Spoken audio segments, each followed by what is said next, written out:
Louise Hay film, Hay interview, take one.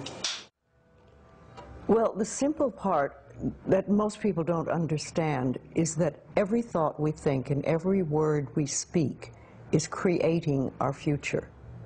It's as though our thoughts go out into the universe and are accepted and brought back to us as experience. Now that is a very simple thing, but most people don't get it. They don't understand it. They've never heard it before and they think it's ridiculous. But if you can really accept the fact that every time you think a thought and every time you speak a word, you are literally painting your future, making your dinner, whatever you want to call it, you are creating. And you're creating your own life.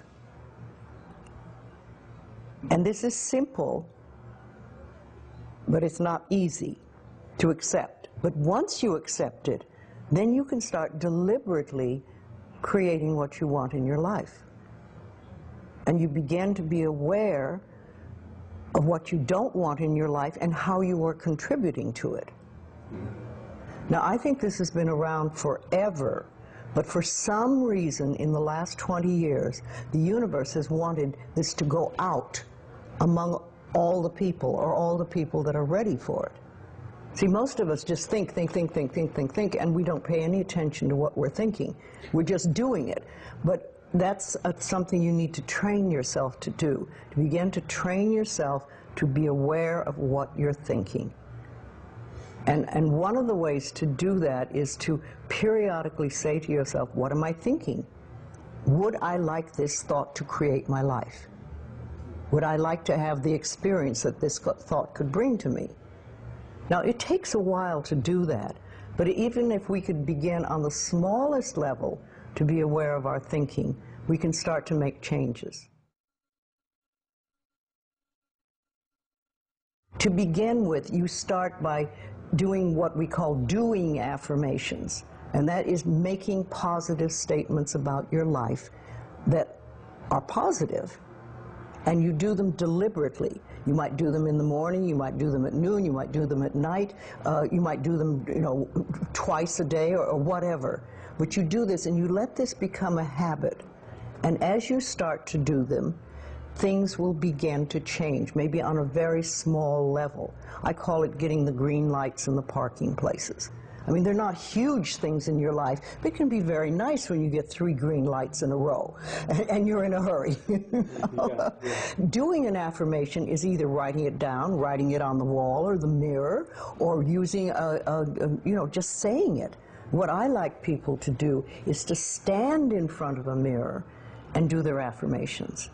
Because there's something very powerful about looking in your own eyes and accepting yourself, or noticing that you reject yourself when you're saying something positive about yourself.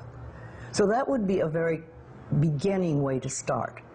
Say in the morning, you get up in the morning, you go to the mirror, and this is a big one, and it's hard for lots of people. But you look in the mirror, and I say, I love you. I really, really love you. And to begin with, that can be so hard for people because they think of all the things that they think are wrong with them. But if you can start your day saying that, it's very powerful. Remember, I'd like to think the universe is listening to everything you say and everything you think and saying, okay, you can get that. So then it starts to bring you in and bring things into you. And I know this sounds far-fetched, but it's amazing how it works. If you do a good general positive statement for yourself, the universe will figure out how to manifest that, how to bring that about in your life. So things could happen that you wouldn't expect at all, but they will happen. If you think of doing your positive affirmations is like planting a seed in the ground. It's not necessarily true at the moment, but it is something you want to have be true. So you put the seed in, and you plant a seed and you expect it to grow. Or you maybe plant 3 seeds just in case. You expect them to grow. And you don't wait 2 days and then dig in the earth and say, what's happening, what's happening? You expect that thing to grow because you know there's a law and a process. And the seed will grow if it is in the right soil and it has the right amount of moisture. Making it really a habit and doing it every day, doing something every morning when you wake up, that's a really good time. And another good time is when you go to sleep at night. And gratitude works a lot.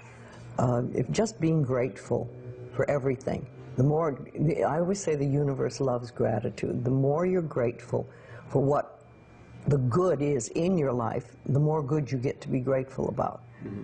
And it's like, you know, if somebody gives you a present or gives me a present and I say, oh my God, I hate that color and it doesn't fit, and you know, that person will never give me another present. Mm-hmm. But if you say, oh, it's wonderful and thank you, I really adore it, it's great, that person is probably going to want to buy you a present every time they see something they think you would like. And it's like that with the universe. The universe loves gratitude.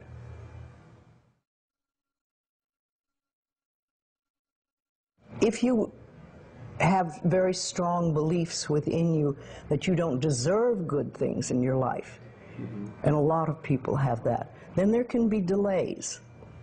And sometimes people say, well, affirmations don't work, I've done them.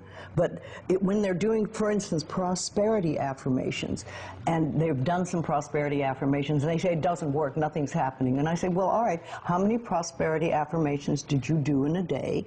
And they'll say 3, probably. And they say, all right, how many poverty affirmations did you do this day? And that could be 300, depending on where you're coming from and what is running through your mind. See, I have this, one of my thoughts about life is that only good lies before me. And I have been saying this for many years. So it doesn't really matter to me what happens in life, because I know it's going to be good.